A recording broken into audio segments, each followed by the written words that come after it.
Hello folks, next week we'll see the launch of the World of Warcraft Midnight pre-patch. Now, if you're new to World of Warcraft expansion rollouts, Blizzard basically splits the launch of a new expansion into two releases. The first of which, the pre-patch, includes the major system changes to allow us a chance to get used to any class changes and of course the developers time to flush out any bugs prior to the release of the expansion content proper, which for Midnight will be around February the 27th or March the 2nd, depending if you have early or delayed access. Now, calling the pre-patch a systems patch does not mean that there will be nothing new in it. And in this video, I'm going to take you through what is arriving this coming Tuesday. Now, most of the run-up to Midnight has been dominated by discussion of Blizzard's add-on changes. I released a video last week covering those changes and how to deal with them in more depth. So you'll be glad to know that I'm not going to dive into that anymore in this video, other than to confirm that those changes are arriving with the launch of the pre-patch. So if you're an add-on user, do expect some major changes on that front. Pretty much every expansion pre-patch sees a bunch of changes to many classes and specializations. And for Midnight, almost all of the classes are getting some fairly significant reworks, with the removal of many abilities and talents, and of course, the addition of others. Now, the Dragonflight class and spec trees are being retained for Midnight. The trees themselves are getting makeovers. For most classes, this means a reduction in the number of active abilities in favour of more passive talents.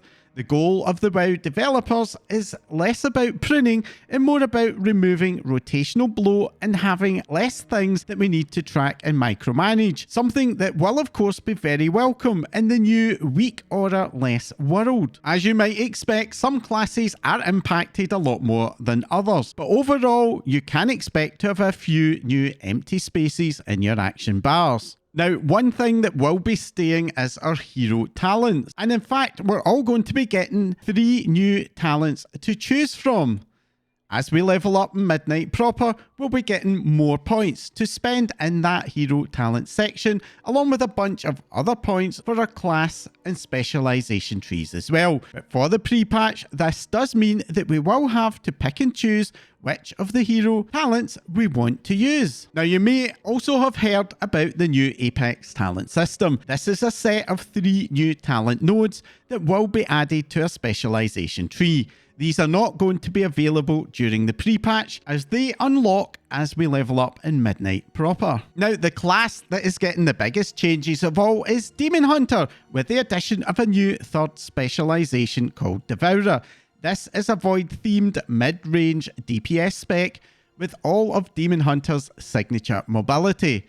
This addition comes with a brand new hero talent set called Annihilator, which will also be available as an option for Vengeance Demon Hunters, who will be losing access to the Fell Scarred hero talent. Fell Scarred instead will now be available for the new Devourer spec along with Havoc. And with this new Voidy theme for Demon Hunters, we're also going to be getting the option to create Void Elf Demon Hunters. Yes, at long last, a third race for Demon Hunters.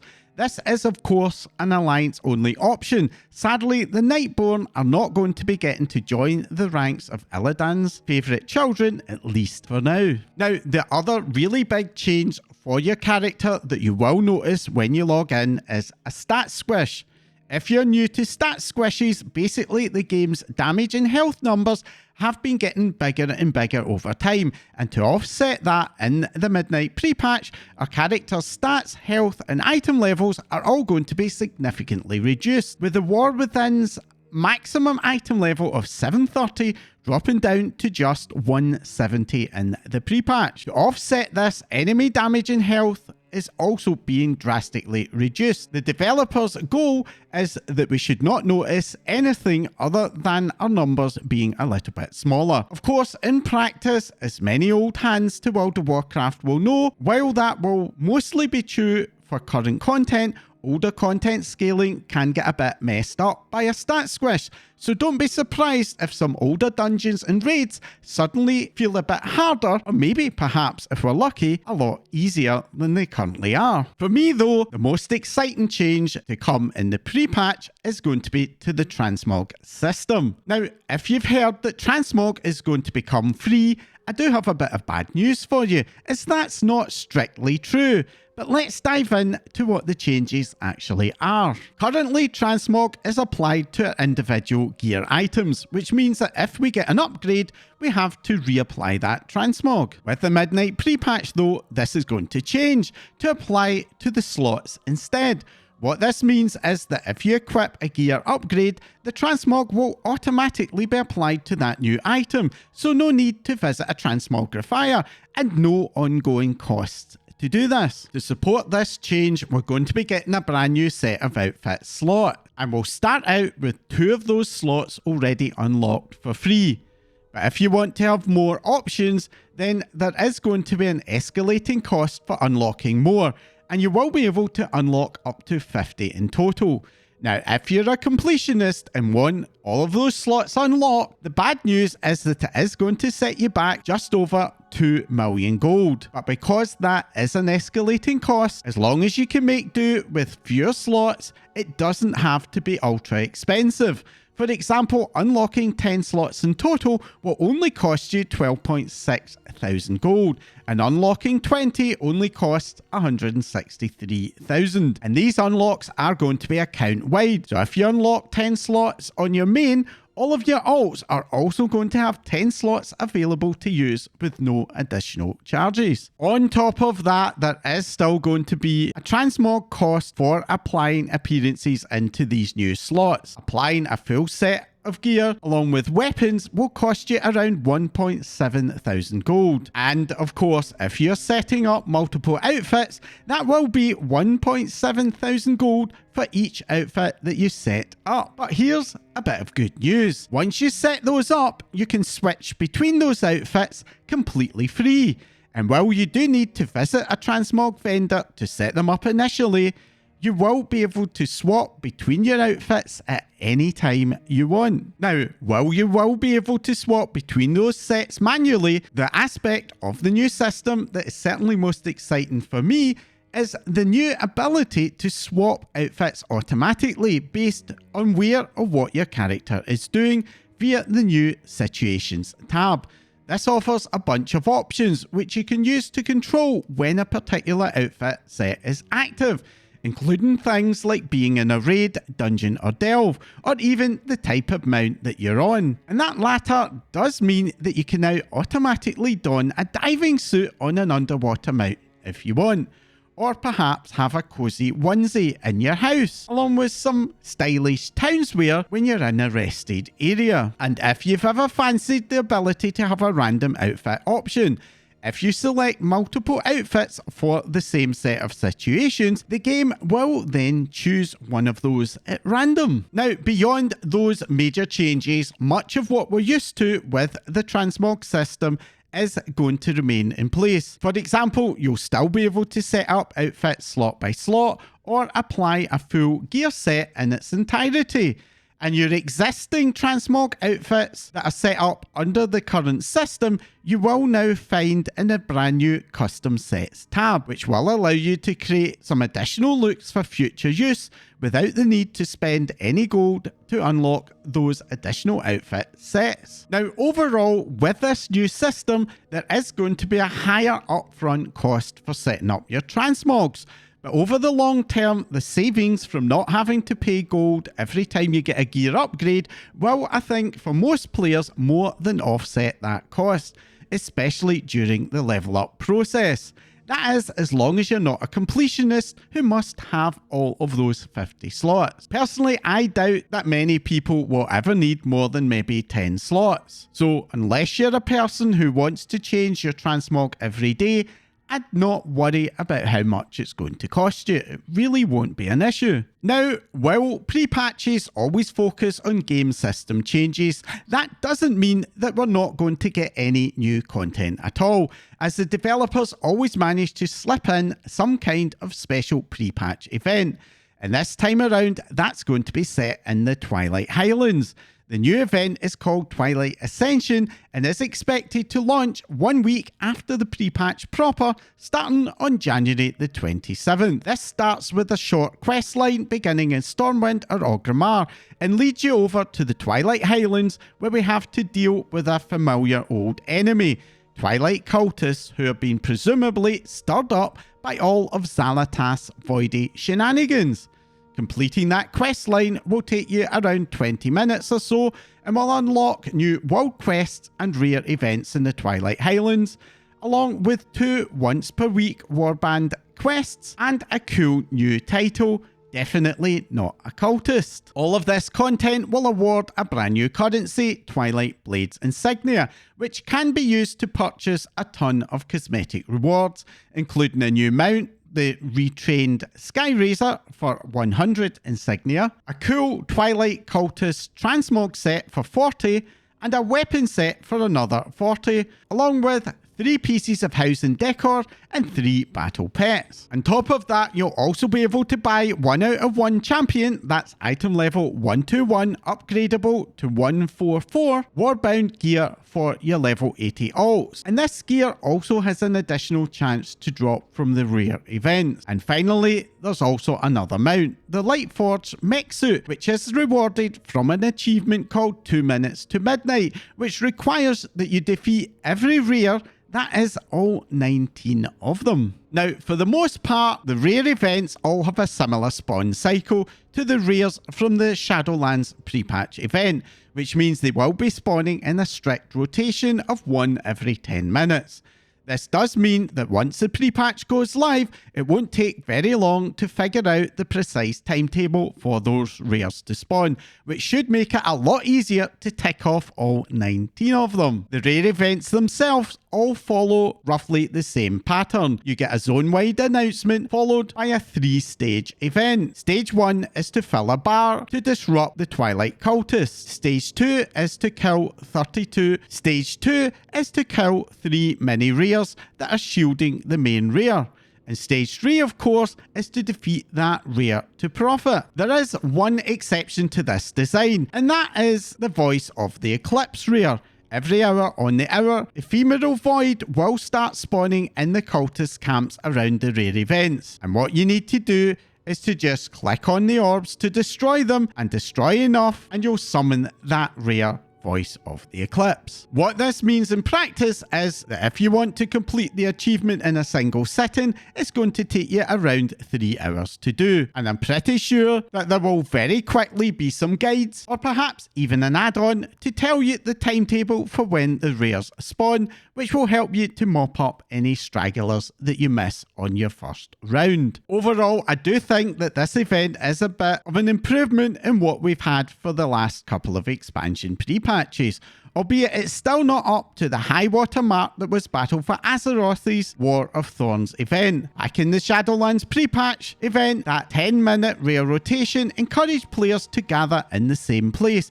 and it gave it a very organic social feel, something that is very rare for World of Warcraft. And the additional world quests, while they are in my view a bit sparse, do at least add a little bit more variety to the proceedings. Now, if you still need to level up some brand new alts to make use of all of that catch-up gear you're going to be getting from the event, the Winds of Mysterious Fortunes buff is also going to be making a return on the 27th.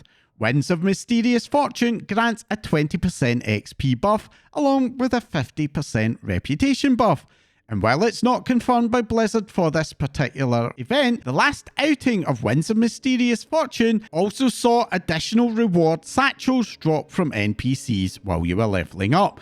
And those offered additional power buffs, an extra 10% XP boost potion, and even 30 slot bags. Now, if you're someone who's fancied the idea of diving into PvP, but has always found it a bit intimidating, then a new feature may just be for you. The training grounds will allow you to queue into the Arathi Basin, Silver Shard Mines, or Battle of Gulneas Battlegrounds, and face off against a team of NPCs, or in other words, there won't actually be any PvP. This is very similar to the current Arathi base in Comp Stomp, albeit the NPCs are a bit smarter and therefore will offer a lot more of a challenge. And unlike Comp Stomp, this new feature will always be up and available for you. Reward wise, it does award honour, but at least on the PTR, it hasn't been rewarding marks of honour, which is a bit of a shame. And if you're wondering what's going to happen to Comp Stomp now, well, it is still in the calendar in both the PTR and the beta. So at least for now, it does look like it will continue to exist. Although, of course, that could change when this feature actually does go live. Now, along with those major add-on changes, we're also going to be getting some new improvements to the default user interface, including a long overdue update to nameplates and a brand new built-in damage meter. But what about housing? Is there anything new for that in the pre-patch? Well, the answer to that is a very big yes. Housing Neighbourhood Endeavours will be arriving on the pre-patch. The Endeavour system is intended to be the main way of gaining housing XP and ranking up a player housing in Midnight proper. We will still be able to get the bonus XP from collecting new housing items, but Endeavours will very likely award a lot more XP, especially over the longer term. Endeavours have a bit of a passing similarity to the trading post. For example, they will rotate monthly, and they'll have an extensive list of activities to choose from, some of which will just amount to doing the things that you already do in-game. And there's also going to be a bonus Fill the Bar, this time called Neighbourhood Favour. But there are also some major differences. For example, guild and charter neighbourhoods, the latter of which, while again not 100% confirmed by Blizzard, we do think are fairly likely to be arriving with the pre-patch, will via a designated neighbourhood manager be given a choice of which Endeavour theme you want to enjoy in any particular month. And if you're in a public neighbourhood, unfortunately this will be chosen for you by the game.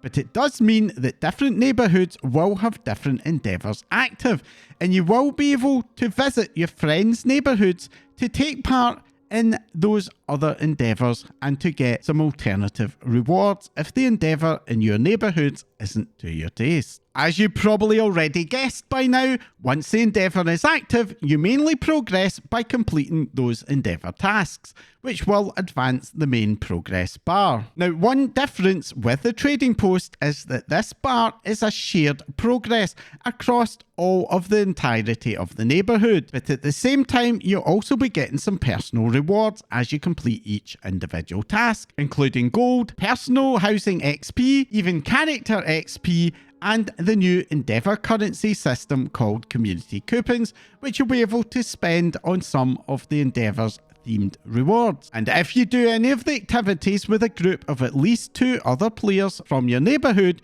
you'll also get some bonus rewards. And some of the Endeavour tasks are going to be repeatable, but those, be warned, do give some diminishing returns. And some players on the beta have noticed that they eventually stopped getting any housing XP at all, which might well hint towards a possible hidden weekly cap. Now, the theming of those endeavours applies both to the activities that you'll be offered, but also to the rewards that you can get. And a bunch of the themes have already been data mined, or even discovered live on the beta. And those include things like Sporegar, Deep Home, Kobold, Grummels, Blood Elf Artists, Drakthir, Mechanomes, the Koreshi, and even the Niffins. But that's not all that housing fans can expect from the pre-patch, as we're also going to be getting the very much anticipated Elven housing exteriors. For the Alliance, that means Night Elf exteriors, which are heavily based on the new Night Elf home of Belemeth that was introduced in Dragonflight,